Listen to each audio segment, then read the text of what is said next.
with David Lombardi of the SF Standard. And David, it's the first time we've had a chance to talk to you since you made the jump. Congratulations on a new adventure. It's exciting. I like the website. It's clean. I'm in. Good morning.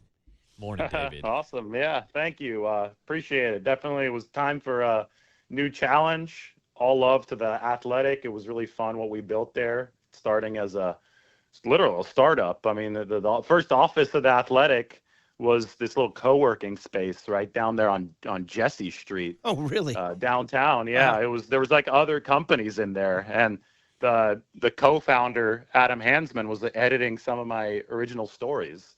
So then, got purchased $550 million by the New York Times. So to be there through that whole ride was really cool. But now it's a chance to build something else that's great, and I'm really excited to do that especially with Tim Kawakami, who I started with at the Athletic. So I appreciate it. The Standard is where it's at now. Yeah, it is. It's really cool. And by the way, if you're a San Franciscan, they do a great job of covering the city. So, dare I say, better than the Chronicle. So, just, shots fired. And I'm a former Chronicle guy. I know, right? Well, in fairness, the Chronicle does more Bay Area. You guys are city, but either way, it's all good. I like all good journalism. Your mate, Tim Kawakami, said the Niners are mired in the season from hell. Would you concur? Well, right now, yeah, but that's the present tense. Things can change really quickly. They started 2-4 in 2021. They're 3-5 at a point in 2021. They started 1-2 in 2022, and then moved to 3-4 at one point. And then last year they had 3 straight losses. So and people thought the wheels were completely off at that point too. These seasons are marathons, and we have to accept the fact that the story of the season, the book, is not going to be written by one chapter. Can the wheels totally fall off at some point this year if this keeps on happening? Of course.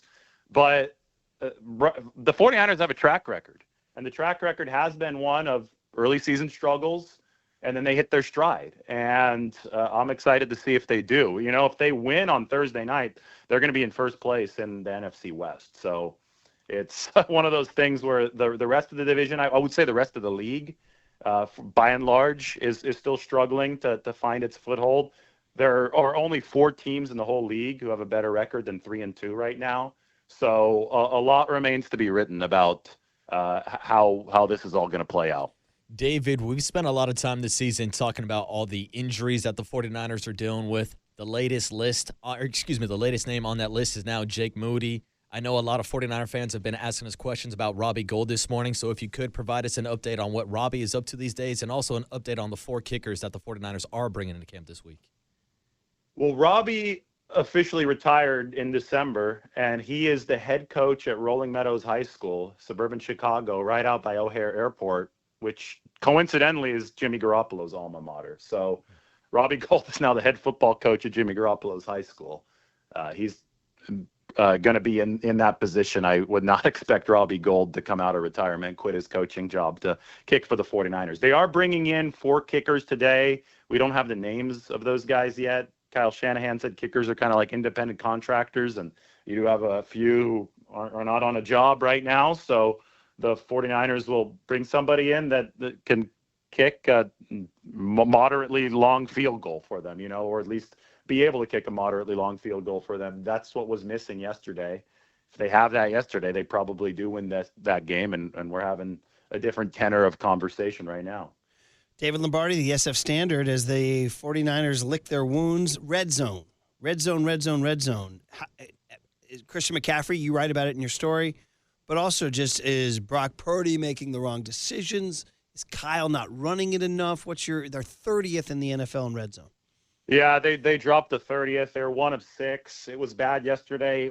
Listen, when I see Kyle Shanahan running end zone fades in consecutive weeks, that's a red flag for me. That tells me that there's a lot wrong with the separation, that there's a big lack of separation, because Kyle Shanahan does not like the fade. I still remember, I think it was back in 2018, when he literally said that he'd rather scheme guys open in more sustainable ways than just tossing them the football in the corner of the end zone.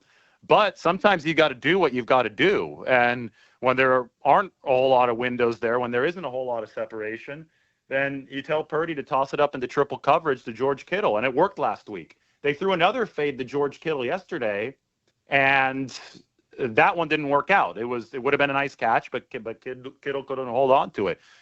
The fact that they went back to that well in 2 straight weeks, that means it's not a one-off. And when you watch the rest of the film, you see that guys are struggling to separate in the red zone for whatever reason. It could, part of it could be on Kyle Shanahan schematically. And the 49ers are getting a little desperate. They're pressing down there. Brock Purdy threw too late to George Kittle on that flat route. He double clutched by the time the ball got to Kittle. George didn't have enough room and time to turn upfield and score. So that's definitely on Purdy. Purdy, after the game, said he wasn't aggressive enough. I think he's obviously referring to that play. He has to let it rip immediately. That has to happen in rhythm so George Kittle has a chance to throw. He took another sack in the red zone where there might not have been the necessary decisiveness. I mean, the windows are going to be tight there regardless. Will Christian McCaffrey help that when he returns? Of course he will. Christian McCaffrey is one of the great gravitational forces in the game. But you cannot explain a drop from number 1 in red zone efficiency, where they were last year, down to number 30 by the loss of just one player. There's more going on than just losing Christian McCaffrey. I understand the drop from 1 to number 15 or 16, which is where the 49ers were prior to this game, right around there. But the drop from number 1 to number 30, going 1 of 6 against the Cardinals defense that isn't very good in the red zone, that's not acceptable. That's something they have to fix. And Brock Purdy indicated that a lot of it started with him needing to be more aggressive and pull the trigger in the red zone. Yesterday, the 49ers played in the hottest game ever at Levi's Stadium. And I know a lot of players after the game said that it was not a factor. But, David, it looked like it was a factor in the second half, especially when they were trying to slow down James Conner. In your opinion, how much did the heat factor into yesterday's game? Well, it obviously did. It factored in for both teams. Both teams saw their defense wear down. We saw it with the Cardinals, too. And good on the 49ers for not going out and saying it. I mean, especially in this age of social media, everybody would just take, little 5-second snippets and say that they were, making excuses. But our job is to analyze the game. 97 degrees is not football weather. Defensive lines especially are going to wear down toward the end of 97-degree days, especially when they have to chase Kyler Murray. But chasing Brock Purdy isn't very fun either, and the Cardinals had to do that. They also wore down. But the difference between the two teams yesterday is that the 49ers turned the ball over on every single one of their second half possessions, and the Cardinals didn't turn it over in the second half. So both teams are moving the ball up and down the field, and by the end, I mean, the numbers don't lie. Arizona saw James Conner rush for 9 yards in the first half, and then he had 77 yards in the second half. He had 51 in the fourth quarter on 5.7 yards per carry. So the numbers just show this escalating production from James Conner, and it's not like Arizona was doing anything radically different. They just were finally winning up front because the 49ers defense was overexposed. So, I mean, you could see that coming from a mile away. I wrote about it in my preview last week. It's going to be a hot day. Yeah, you've got to shield the defense so that they're not overexposed against Kyler Murray and James Conner in the run game. 49ers did not shield the defense because they turned the ball over, including the turnover on downs without the kicker, 4 times out of 4 times in the second half. So if the offense does that, the defense is going to be in a bad position when it's 97 degrees. I think it's the mechanics of this loss were very, very simple.